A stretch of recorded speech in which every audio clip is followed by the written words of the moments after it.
Bien, continuamos donde lo dejamos en el punto 4 de este tema. Ya solo dimos la sorpresa, el asco, y ahora nos queda la emoción de miedo. A por el miedo. Esta emoción es la que ha despertado más interés, por lo que es la más estudiada por los investigadores y teóricos. Es la emoción más estudiada en los animales y en el hombre. El miedo es un legado evolutivo vital que tiene un valor de supervivencia obvio. Desde este punto de vista, por ejemplo, Hohmann, Dinberg y Host, en 1985, analizan el miedo dentro de dos importantes sistemas de conducta derivados a través de la evolución: un sistema predatorio de defensa y un sistema social de sumisión.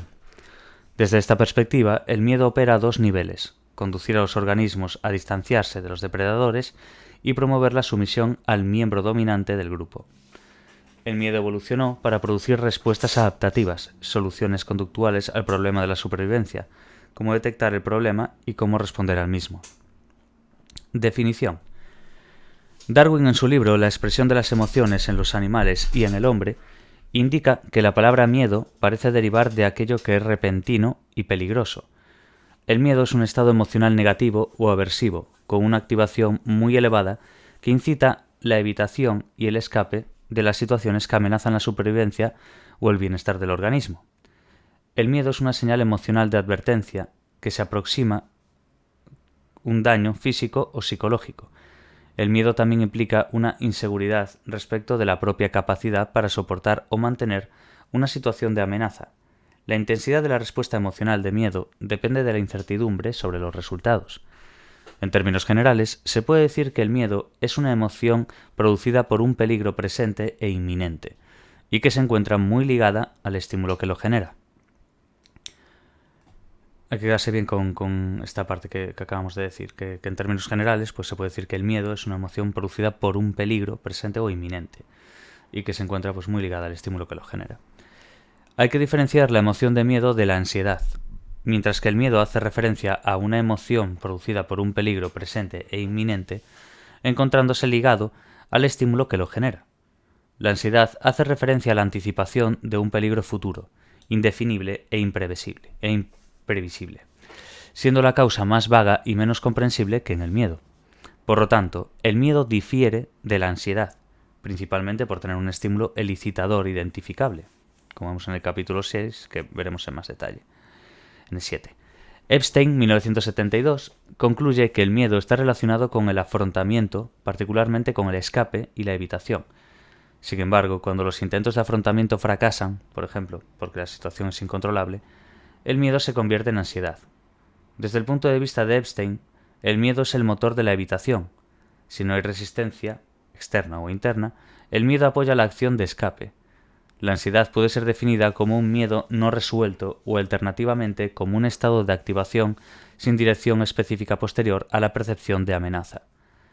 Más recientemente, Hohmann en el 2000 indica que la ansiedad es a menudo preestímulo, anticipatoria más o menos real de un estímulo amenazante, vamos. Mientras que el miedo es posestímulo. Entender esa ansiedad, bueno, según Hohmann en el 2000, indica esto, que la ansiedad es a menudo preestímulo, vamos, que es anticipatoria. Mientras que el miedo es posestímulo, que es elicitado pues, por un estímulo concreto que provoca el miedo. Características. ¿Cuáles son los antecedentes? El miedo se activa por la percepción de daño o peligro. La naturaleza del daño o peligro percibido puede ser física o psicológica, por lo que el miedo es activado por las amenazas y peligros a nuestro bienestar, tanto físico como psicológico. Las consideraciones de supervivencia, tanto las contemporáneas como las contempladas desde la perspectiva de la evolución, son relevantes para las dimensiones antecedentes o estimulares de los miedos humanos. Tanto en el hombre como en los animales, los estímulos que desencadenan el miedo pueden ser tanto naturales como adquiridos mediante aprendizaje. Muchas veces la percepción de que un objeto ambiental es peligroso se adquiere por medio del condicionamiento clásico. El condicionamiento clásico es el mecanismo más simple de aprendizaje. Es un proceso mediante el cual un estímulo que previamente no suscitaba una respuesta acaba provocando la consecuencia de su asociación temporal con otro estímulo que sí provoca la respuesta. El trabajo inicial sobre condicionamiento clásico es de Pavlov, estudiando la respuesta de salivación de los perros. El paradigma del condicionamiento clásico, mediante el cual se establece uno de los aprendizajes del miedo, comprende un estímulo incondicionado, que produce de forma automática una respuesta incondicionada, que es una respuesta refleja, innata al estímulo incondicionado y un estímulo condicionado, con respecto al cual se ha comprobado experimentalmente que al principio no produce una respuesta que se asemeje a la respuesta incondicional. Se presentan el estímulo incondicionado y el incondicionado repetidamente en este orden y se desarrolla una respuesta al estímulo condicionado semejante a esa respuesta incondicionada. Esta respuesta se llama la respuesta condicionada y supone ya una respuesta aprendida. Mediante este condicionamiento clásico, los estímulos que se asocian repetidamente al daño real, dolor, heridas, terminan por elicitar una respuesta condicionada de miedo.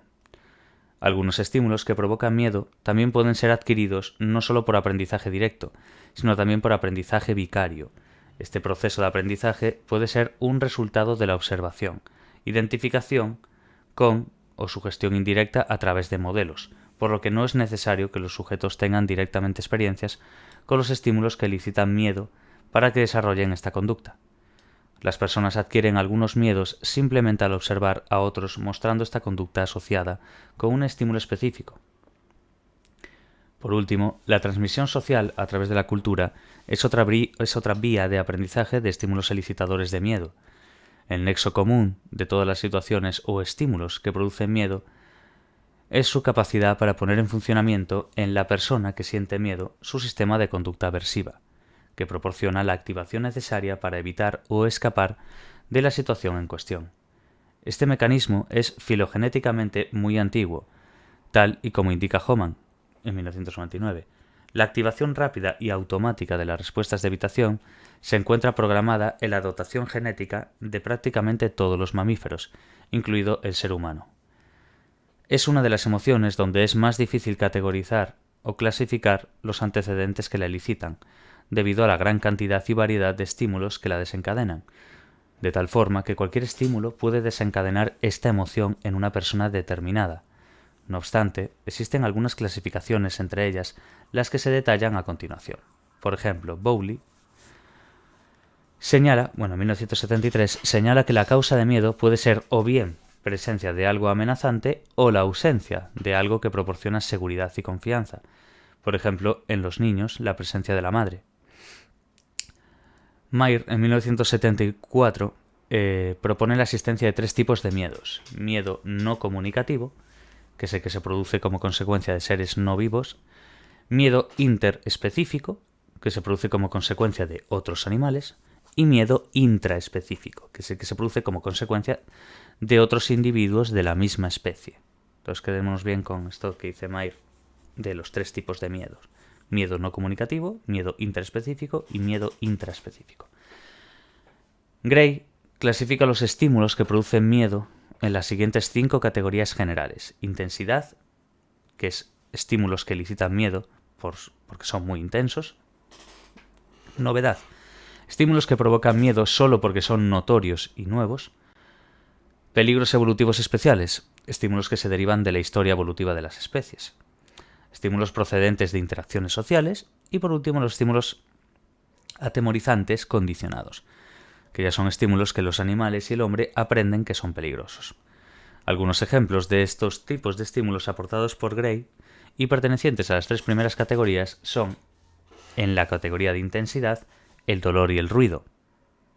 Vamos a ir poniendo ejemplos de estos tipos de estímulos. En la intensidad, lo que habíamos visto que eran estímulos que elicitan miedo porque son muy intensos, pues en intensidad, el dolor y el ruido. De novedad, el miedo a los extraños, porque es algo novedoso, no conoces a alguien que vaya a venir que es extraño para ti, pues eso es que te provoca el miedo. En los peligros evolutivos especiales, como ejemplos están el miedo a las serpientes y a los espacios abiertos y a las alturas. Atendiendo a la naturaleza evolutiva de los miedos en los seres humanos, hay que considerar antecedentes concretos que se van adquiriendo o desaparecen a medida que la persona se desarrolla, siendo la naturaleza evolutiva de los miedos la que determina el curso de alguno de ellos. Los seres humanos están predispuestos filogenéticamente para aprender fácilmente ciertos miedos. para asociar respuestas de miedo a determinados estímulos, por ejemplo, a las serpientes, a las alturas, a la oscuridad, a los extraños, situaciones en general que suelen implicar peligros para la supervivencia. Indudablemente estos miedos son frecuentes durante la infancia, siendo en cambio más raros en personas adultas. Procesamiento. Como ya se ha indicado, en la emoción de sorpresa y asco, para que cada uno de los antecedentes señalados anteriormente se constituyan en precursores de la emoción, es necesaria su evaluación. Este proceso implica la interpretación, la evaluación, así como la estimación de la repercusión personal, la valoración, que acarrea el estímulo. El resultado del procesamiento es la emoción de miedo, una amenaza física, psíquica o social al organismo, así como a cualquiera de las metas valiosas que éste persigue. Con su componente de activación, subjetivo, fisiológico y de afrontamiento, asimismo, el proceso de valoración asociado a la emoción de miedo tiene connotaciones de pérdida, de ocurrencia futura y tiene características de inmediatez. El procesamiento cognitivo del miedo se inicia ante desencadenantes que suceden con mucha rapidez, que se presentan de forma abrupta e inesperada. Ante ese evento, la persona estima tener una baja capacidad de control y de predicción futura de la situación. Valora el evento como muy desagradable y relevante para su propio bienestar. La situación es disonante y contraria con los planes, actividades y metas en curso. En la valoración del afrontamiento, el suceso presenta un alto grado de urgencia para afrontarlo, movilizando toda una serie de conductas focalizadas al propio suceso y a las consecuencias del mismo. Los resultados, según el modelo de Scherer, de las comprobaciones de estímulos en función de 4 objetivos de evaluación para la emoción de miedo son los que se presentan en este cuadro, en el 5.9. Controles de evaluación del estímulo, el SEX, pues según Scherer. Vemos la relevancia del evento para la persona, el significado del objeto, el potencial de afrontamiento y las normas de compatibilidad, como vemos ahí. Se conoce bastante sobre algunas estructuras neurales implicadas en el procesamiento del estímulo que genera miedo. Estas se detallan en el apartado pertinente al sistema nervioso central, incluido dentro de la activación de esta emoción. Vale. Punto 4.2.3. Funciones del miedo. Las funciones del miedo se encuentran relacionadas con la adaptación. Activar al sujeto para que lleve a cabo alguna conducta que le distancie del estímulo. Importante eso. Vale. Entonces, las funciones del miedo se encuentran relacionadas con la adaptación. Activar al sujeto para que lleve a cabo alguna conducta que le distancie del estímulo. El miedo es muy adaptativo y ocasiona que el organismo esté orientado hacia el objetivo, en vez de hacia los peligros imaginarios. Nos previene de interactuar con elementos potencialmente peligrosos. Esta emoción actúa como un activador que avisa del riesgo vital, cada vez que el organismo detecta la presencia de algún estímulo o situación que amenaza su vida o su equilibrio. Facilita las respuestas de escape o evitación de la situación peligrosa, al prestar una atención casi exclusiva al estímulo temido. Facilita que el organismo reaccione rápidamente ante el mismo. La emoción de miedo tiene funciones motivadoras relacionadas con la supervivencia. El miedo, por lo tanto, es un medio de afrontar el peligro, detectándolo y produciendo respuestas sobre la conducta que cabe seguir en una situación peligrosa. Vemos en el cuadro 5.10 las características del miedo, los desencadenantes, los factores moduladores, el procesamiento cognitivo y las funciones. Vale. Abel y Eibesfeld señala que además de que el miedo es adaptativo, también facilita los vínculos sociales, ayudando en la huida a otros y ayudando en la defensa colectiva. Hohmann, en el 2000, indica que los miedos sociales que provienen de un sistema de dominancia-sumisión tienen una función social adaptativa, promueven el orden social, facilitando el establecimiento de jerarquías de dominancia. Punto 4.3. Activación. Vamos a dar un sorbito. Si quieres leer tú alguna parte o algo, dime. No. Tú lo haces muy bien. Vale. Por lo menos esta parte es un poco más agradable que la anterior. Sí, porque la de asco tenía su Sí, tenía su rollo. cosa. Vale. El miedo tampoco es algo que suela gustar, No, pero bueno, pero se hace mejor asequible que por lo la... menos. Sí. Vale, 4.3. Activación. Efectos subjetivos. La emoción de miedo a nivel subjetivo es una de las más intensas y en ocasiones de las más desagradables. Sus características subjetivas principales son sensación de tensión o de gran activación, desasosiego, malestar, preocupación y recelo por la propia seguridad o por la salud, y con frecuencia sensación de pérdida de control. Activación fisiológica. Sistema nervioso central. Vamos a hacer lo mismo que las anteriores, tanto en sorpresa como en asco. Pues en miedo hacemos lo mismo. Sistema nervioso central, periférico y somático. Vale, sistema nervioso central. Davis y sus colaboradores, estudiando en animales el reflejo de sobresalto, elucidaron las conexiones eferentes de las redes del miedo en el cerebro. Ledoux, un investigador que estudia la emoción de miedo centrándose en los sistemas neurales o mecanismos cerebrales que median esta emoción, ha acuñado el concepto de el sistema del miedo, que engloba todos los mecanismos del cerebro implicados en esta emoción. Según el autor, este concepto es útil porque el miedo es omnipresente, ya que la sociedad actual presenta innumerables peligros, porque el sistema del cerebro, que genera la conducta relacionada con el miedo, evolucionó para ayudar a los animales a preservar su supervivencia, y se ha conservado durante millones de años a lo largo de diferentes especies, de tal manera que la forma en la que podemos actuar o en la que responde el cuerpo cuando estamos asustados es muy similar a la forma en que otros animales se comportan cuando están asustados, aun cuando evidentemente no reaccionamos a las mismas cosas. Y por último, porque el miedo es una emoción que constituye el origen de numerosos problemas psiquiátricos. En este nivel se ha estudiado la conducta de otros animales y los procesos en sus cerebros para saber cómo funciona el sistema del miedo en el ser humano, lo que ha generado gran cantidad de investigación y ha permitido conocer mejor esta emoción, sobre todo si la comparamos con otras que permanecen casi desconocidas. Ledoux y su equipo han estudiado las vías cerebrales que hacen posible el aprendizaje del miedo, mediante condicionamiento clásico en ratas. El proceso de condicionamiento clásico incluyó un tono como estímulo condicionado y una descarga eléctrica en las patas del animal como estímulo incondicionado. La rata aprende a asociar el sonido con el peligro. La respuesta emocional la aprendía muy rápidamente, a veces con una única exposición a la descarga. La rata reaccionaba posteriormente ante la aparición del sonido. El estímulo auditivo, sonido, llega al tálamo y de ahí al córtex auditivo. Ledoux lesionó el córtex mostrando que el condicionamiento de miedo o condicionamiento emocional seguía produciéndose. Sin embargo, si lesionaba el tálamo, pues el condicionamiento ya no era posible. Con procedimientos neuroanatómicos, Ledoux mostró que existía una vía directa desde el tálamo a la amígdala, y que la lesión de la amígdala también interfería con el establecimiento de la respuesta emocional condicionada.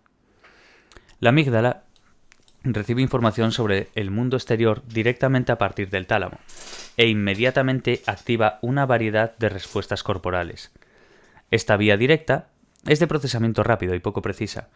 Nos permite comenzar a responder a los estímulos potencialmente peligrosos antes de que sepamos totalmente qué es el estímulo. La amígdala es el centro de un sistema de defensa implicado en ambos, la expresión y adquisición del miedo. Bautizamos a esta vía, tálamo-amígdala, con el nombre de vía secundaria, porque no aprovecha todo el procesamiento de la información de nivel superior, que tiene lugar en el neocórtex, que también se comunica con la amígdala. La vía secundaria o vía tálamo-amígdala es un sistema de mala calidad, dado que en el mismo no participa en absoluto el córtex. Nos permite actuar primero y pensar más tarde. El córtex, la vía principal, también procesa el estímulo, pero necesita mucho más tiempo. Necesitamos el córtex para una percepción de nivel superior, pero no necesitamos el córtex para llevar a cabo una parte del aprendizaje emocional que interviene en el sistema del miedo. En las ratas, un estímulo llega al núcleo amigdalino por la vía talámica en 12 milisegundos y por la vía cortical tarda casi el doble en recorrer el camino. Por lo tanto, existen dos vías que procesan el estímulo condicionado que provoca el miedo, de tal forma que la aferencia elicitada por este estímulo puede llegar hasta el córtex, pero también seguir una vía más directa a la amígdala. En esta, el lugar de entrada es el núcleo lateral, puerta principal del núcleo amigdalino. Desde aquí las señales se transmiten a los demás núcleos. Por último, las informaciones confluyen en el núcleo central, desde donde salen hacia otras estructuras. Por tanto, el núcleo central es el punto de conexión principal con las zonas que controlan las respuestas emocionales. Una representación gráfica de estas dos vías neurales implicadas en el aprendizaje del miedo puede verse en el cuadro 5.11, como vemos aquí, las vías neurales. El núcleo central proyecta al hipotálamo lateral y a las regiones del tronco cerebral, que regula las respuestas autónomas a los estímulos con significado emocional. Entonces quedemos bien con eso. Ese núcleo central proyecta al hipotálamo lateral y a las regiones del tronco cerebral, que regulan pues, las respuestas autónomas a los estímulos con significado emocional. Proyecta directa e indirectamente al núcleo paraventricular del hipotálamo, que tiene un papel relevante en medir las respuestas neuroendocrinas a los estímulos de miedo, y proyecta a las áreas corticales de asociación, especialmente pues, al córtex orbitofrontal y a la circunvolución del cíngulo, vía importante, tal y como indican Kandel, Schwartz y Jessel en el 97, para la percepción consciente de la emoción. Pero hay más estructuras que participan en el sistema del miedo. En concreto, el núcleo amigdalino recibe información de un amplio abanico de niveles de procesamiento cognitivo. Así, recibe datos de bajo nivel desde las zonas sensoriales específicas del tálamo, información de alto nivel desde el córtex sensorial específico e información de nivel superior, independientemente de los sentidos, sobre la situación general desde el hipocampo. Es a través de estas conexiones como el núcleo amigdalino procesa la significación emocional tanto de estímulos individuales como de situaciones complejas. En el cuadro 5.12 pueden verse las estructuras que envían información al núcleo amigdalino, como vemos aquí, zonas que proyectan hacia el núcleo amigdalino, hipocampo, córtex prefrontal medial, de transición sensorial, tálamo sensorial. El hipocampo y las zonas asociadas del córtex, como las zonas corticales de transición, como vimos ahí, participan en la creación y recuperación de recuerdos explícitos, recuerdos acerca de la experiencia emocional. No son recuerdos emocionales, son recuerdos fríos, pero la información que entra en el núcleo amigdalino desde estas zonas puede activar la emoción mediante estos recuerdos, ya que es en la amígdala donde se encuentra la memoria emocional importante. El sistema de la amígdala y del hipocampo median tipos diferentes de memoria. En condiciones normales, actúan conjuntamente, de modo que las memorias emocionales, las de la amígdala, y la memoria de la emoción, la del hipocampo, se fusionan en nuestra experiencia consciente de un modo inmediato y riguroso. Por último, indicar que el córtex prefrontal medial interviene en el proceso de extinción. Sin embargo, es importante destacar que incluso sin una lesión del córtex prefrontal, los recuerdos relacionados con el miedo son difíciles de extinguir por completo. Según Ledoux, lo que hace el proceso de extinción es habituar al córtex prefrontal para inhibir las aferencias a la amígdala. Punto 4322. Sistema nervioso autónomo. Hemos dado ya del central y demás, ahora vamos al sistema nervioso autónomo. La fisiología del miedo, en el contexto de precipitar la huida, es diferente de la fisiología del miedo en el contexto de quedar separado, particularmente en el sistema cardiovascular y somático. El patrón autónomo y somático del miedo presenta una gran variedad, sin embargo, funcionalmente puede ser organizado dentro de dos amplias clases en función de la acción: inmovilidad defensiva y acción defensiva. Inmovilidad defensiva, con el patrón de respuestas, entre otras, de quedarse helado, bradicardia de miedo e hiperatención, en la que el organismo está pasivo pero preparado para responder activamente a una estimulación futura. Acción defensiva, con variaciones en ataque y huida que son más o menos respuestas dirigidas a un ataque inminente. De forma semejante, Ham, Katz, Globis y Beidl indican que cuando la emoción de miedo se produce por la ocurrencia de un estímulo que permite la conducta de escape, la respuesta psicofisiológica se caracteriza por un incremento en la frecuencia cardíaca, así como para una facilitación de los reflejos de defensa. Sin embargo, cuando el estímulo que produce la emoción de miedo no hace necesaria la conducta de escape, la respuesta psicofisiológica se caracteriza por una inmovilización corporal y una disminución de la frecuencia cardíaca. Lo típico de quedarte ahí congelado. Sí, exacto. En general, las consecuencias de la activación del sistema nervioso autónomo se traducen en un aumento de la frecuencia cardíaca. Las mayores de todas las conductas se producen en respuesta a una situación emocional: aumento de la salida cardíaca, aumento de la fuerza de contracción del corazón, aumento de la presión arterial sistólica y diastólica. También de gran magnitud, aumento del nivel de conductancia de la piel y aumento en el número de fluctuaciones espontáneas de la misma. Asimismo, también se puede observar su duración, sequedad de boca, dilatación pupilar, piloerección, micción, excreción. También se puede constatar la existencia de una importante vasoconstricción periférica, cuya consecuencia es una apreciable disminución de la temperatura, especialmente localizada en las extremidades, más concretamente en los dedos y en la cara, observada con la palidez de la misma. Esta disminución de la temperatura periférica lleva a que los individuos que experimentan miedo hablen de frialdad corporal, de quedarse helado o frío, lo que hemos dicho justo ahora.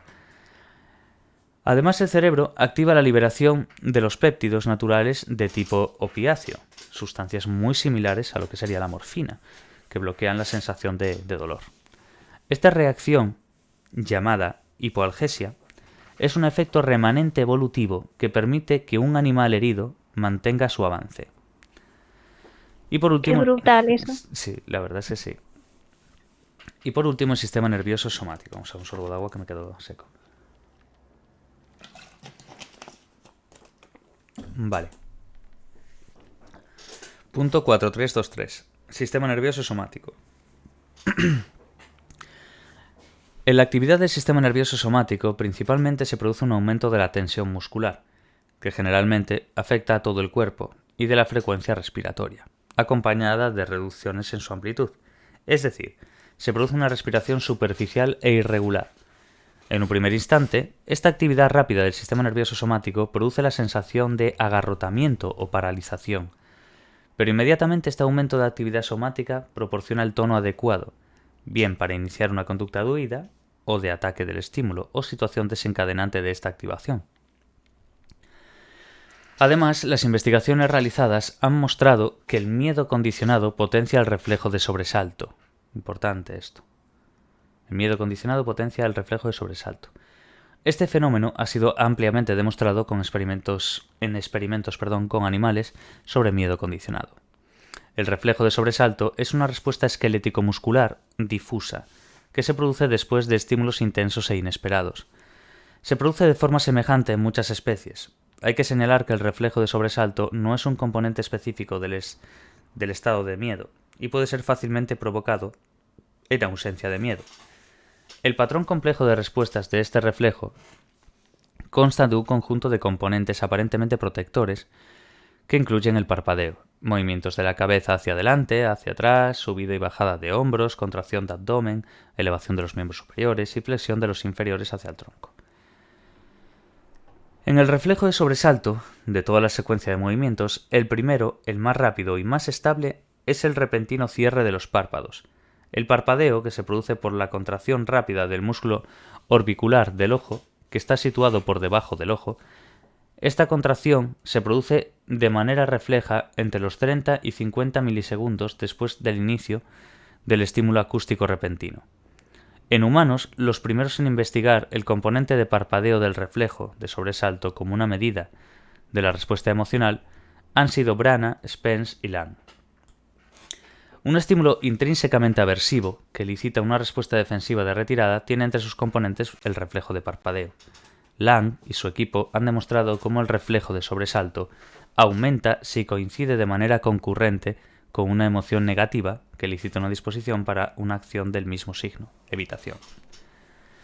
Expresión corporal. La expresión corporal más característica del miedo, cuando se presenta el estímulo que lo produce, es en primer lugar el estremecimiento, el reflejo de sobresalto. Posteriormente, el sujeto permanece inmóvil durante unos segundos, se queda paralizado, lo que dijimos antes. Nuestro antiguo sistema evolutivo del miedo detecta el peligro y responde a él de forma automática. En los humanos, así como en los animales, dos expresiones conductuales obvias del miedo presentan un contraste notable. Una es la tendencia a petrificarse y a enmudecer, que alcanza sus formas extremas en la muerte fingida. La apuesta son los gritos, el sobresalto y la huida desesperada de la fuente de peligro. Con respecto a la expresión facial del miedo, ya se señalaban anteriormente las semejanzas entre esta emoción y la sorpresa, semejanzas recogidas por el propio Darwin en su libro de las expresiones de las emociones en los animales y en el hombre. donde describe que el miedo viene a menudo precedido de asombro, de sorpresa, y es por ello tan semejante a este. Y continúa indicando que en ambos casos los ojos y la boca se abren mucho y las cejas se elevan. En este libro, Darwin muestra una de las descripciones más vívidas que se pueden encontrar de la expresión facial y corporal del miedo. Lewis indica que aparece hacia el 6º mes de vida, o incluso más tarde, y que los niños comienzan a mostrar la conducta de miedo alrededor de los 7 u 8 meses. La constelación facial que caracteriza una expresión de miedo está configurada por una elevación de la parte inferior de las cejas y descenso y contracción de dichas cejas, desplazamiento de la comisura de la boca hacia atrás y arriba, con separación de los labios y alargamiento de la comisura de los mismos. Alternativamente, también pueden aparecer algunas variantes que pueden implicar, entre otras manifestaciones, una elevación de la parte exterior de las cejas, elevación del párpado superior, el descenso del mentón y la apertura de la boca con descenso de la mandíbula.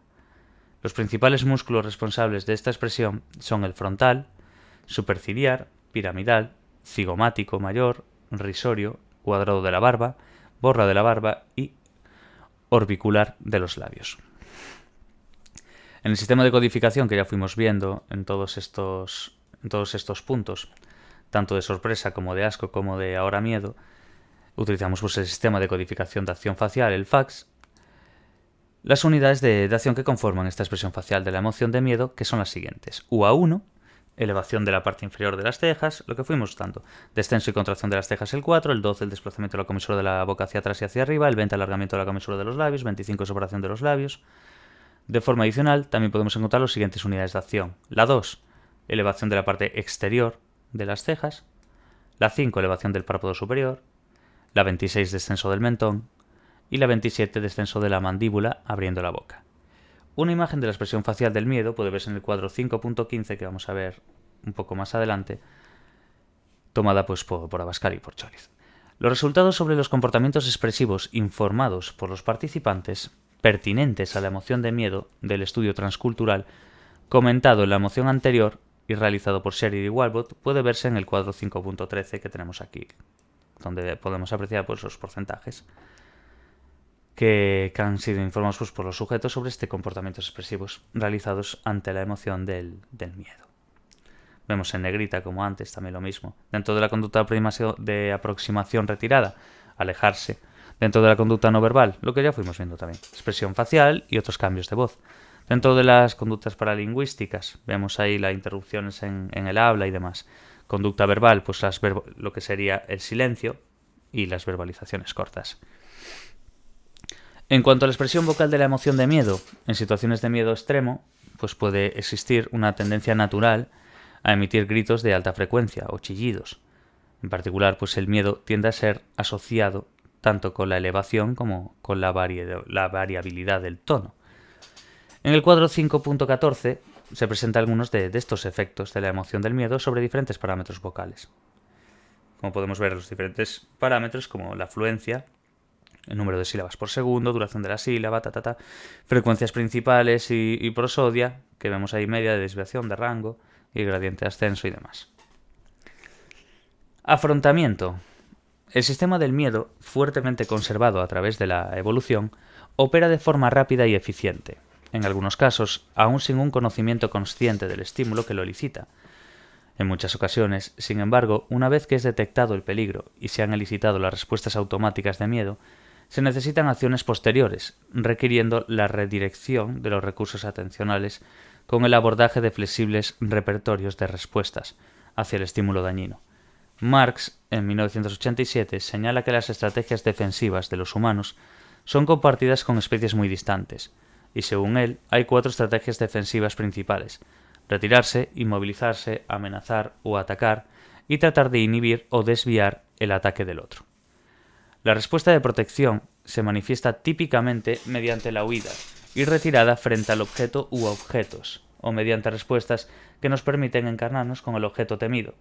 En términos generales, las manifestaciones conductuales asociadas a la emoción de miedo tienen que ver con la evitación o con el afrontamiento de situaciones o evento que amenaza la integridad de un individuo, o que el individuo cree que puede suponer un riesgo para su integridad. Vemos aquí la imagen que antes nos habían citado para entender un poco el miedo. Y todos esos puntos de la UA1, UA4, lo que fuimos dando. Esto básicamente es un poco así modo resumen de activación asociada al miedo. Vale, medida del miedo. ¿Cómo medimos esto? Bueno, ya lo vimos antes, el tema del FACS, el sistema de codificación de la acción facial, de Ekman y Friesman, y el sistema de codificación de máxima discriminación del movimiento facial, el MAX, lo mismo que los otros. Para la emoción de miedo se han desarrollado varios cuestionarios y escalas, pero la gran mayoría de ellos son específicos para diagnosticar varios tipos de fobias y trastornos de ansiedad, como puede verse en la recopilación que recientemente han realizado Anthony, Orsillo y Rosmer en 2001. El único cuestionario de miedo general que refieren es el Fear Questionary, el FQ, de Marks y Matthews, en 1979, que es una medida de autoinforme de 24 ítems diseñado para evaluar la severidad y/o el cambio en personas que presentan fobias comunes, así como para valorar la ansiedad y depresión asociadas a estas fobias. Un amplio listado de estímulos elicitadores de miedo en niños y adolescentes lo recoge la versión revisada del Fear Survey Schedule for Children de Olendik en 1983. El cuestionario se compone de 80 ítems, todos ellos estímulos que provocan miedo, a los que se responde en una escala de tipo Likert, que también conoceremos, con 3 opciones de respuesta: nada, un poco o mucho. Es una prueba que se ha utilizado sobre todo en investigación. Mediante ella se ha podido estudiar en varios países, incluido el nuestro, la prevalencia, naturaleza y estructura de los miedos en niños y adolescentes. Es importante que nos quedemos con esto. Siendo replicados en los estudios de los diferentes países, aspectos como el número general de miedos y el decremento de estos con el curso de la edad. Quedamos con lo que nos habíamos quedado también antes, con el FACS y con lo del MAX. Y entender bien lo del Fear Questionary, del único cuestionario de miedo general, vamos. Y luego pues ese amplio listado de estímulos elicitadores de miedo que lo recogen pues la versión revisada del Fear Survey Schedule of Children. Vale. Luego miramos las consecuencias de lo que sería el miedo, el punto 4.4. En su vertiente adaptativa, ya se ha visto que el miedo facilita el aprendizaje de nuevas respuestas que apartan a la persona del peligro, y en los procedimientos de reforzamiento negativo. Es la reacción emocional más relevante. Cuando la reacción de miedo es excesiva, la eficacia disminuye, y al sobrepasarse un nivel óptimo de activación, las consecuencias de la reacción de miedo son un bloqueo emocional y un entorpecimiento de la acción. La relación entre activación y rendimiento mantiene la forma de U invertida. Entre las consecuencias más relevantes del miedo, no hemos de olvidar que el miedo está en el origen de numerosos trastornos, como habíamos visto antes. Los trastornos de ansiedad, los ataques de pánico, fobias, trastornos obsesivo-compulsivos y el trastorno por estrés postraumático. El miedo puede desembocar en ataques de pánico, que son condiciones extremas de miedo intenso, acompañado de una actividad fisiológica muy elevada, y de sentimientos altamente catastrofistas y de pérdidas totales del control de la situación. Con respecto al aprendizaje del miedo, no solamente se condicionan los estímulos asociados al miedo, sino que también se puede condicionar el contexto, cualquiera de los estímulos presentes que no son el estímulo condicionado explícito, en el que se ha producido este condicionamiento. Y aunque estos estímulos condicionados carezcan objetivamente de peligro, se convierten en nuevos desencadenantes de miedo específicos de cada persona. Por lo tanto, el miedo, que en muchas ocasiones se presenta como adaptativo y garante de la supervivencia, sin embargo en otras ocasiones es el responsable de producir reacciones de miedo ante situaciones que no tienen significación, dando lugar a una generalización de los estímulos que producen miedo. Esta generalización de los estímulos puede dar lugar a lo que se llama como el desarrollo de una fobia. Es una de las formas de adquisición de las mismas. Otra forma es mediante el aprendizaje de evitación. Este se caracteriza porque el sujeto, mediante su conducta, es capaz de prevenir la ocurrencia del estímulo dañino o estimulación aversiva. En este aprendizaje de evitación interactúan el proceso de condicionamiento clásico y el proceso de condicionamiento operante. Es una de las formas explicativas de la adquisición de las fobias que más desarrollo experimental y teórico han generado. Y por último, también puede estar implicado en la adquisición de las fobias y el aprendizaje vicario. En general, El miedo motiva la conducta de evitación, lo que impide aprender que la fobia es infundada. Las fobias presentan las siguientes características, recogidas de un clásico en este tema, Marx, en 1969.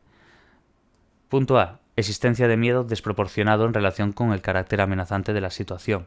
Vamos, una desproporción de lo que hay. El miedo conduce necesariamente a la evitación de la situación temida.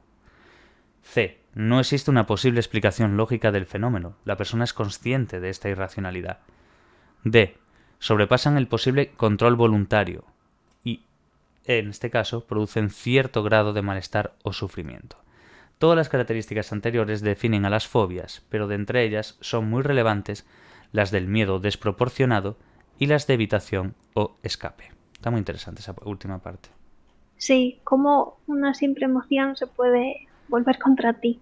Claro, pero llama la atención esa desproporción. Cuando tú haces esa generalización de esos estímulos que producen miedo, que no tienen una significación tan, al hacer esa Sí, desproporción creas ese desarrollo de la fobia. Eso es increíble. Es lo que pone después, antes, que dice, esta generalización de los estímulos puede dar lugar al desarrollo de una fobia, que es una de las formas de adquisición de las mismas. Esa, claro. la de que sea muy relevante, el miedo desproporcionado, y la otra, la evitación o el escape. Mira qué guay. Claro, porque así es como lo mantienes. O sea, si tú le tienes miedo a las arañas, Sí, una fobia a las arañas, y tú evitas tener que verlas o te aparece una en casa y sales corriendo, ya sí. no la tienes que ver y vas como, es como un ciclo. Claro, es una habitación, pero estás alimentando a la vez eso. Claro. Vale, pues lo dejamos por aquí. Así ya acabamos el tema 5 y ya nos metemos el próximo día con el tema 6, que es la alegría, la tristeza y la ira. Bueno, por lo menos la alegría pues nos va a dar un poco de... nos va a quitar un Un poquillo de cambio, esto. algo bueno. Sí. Vale, pues lo dejamos por aquí y hasta la próxima. Chao, chao. Chao, chao.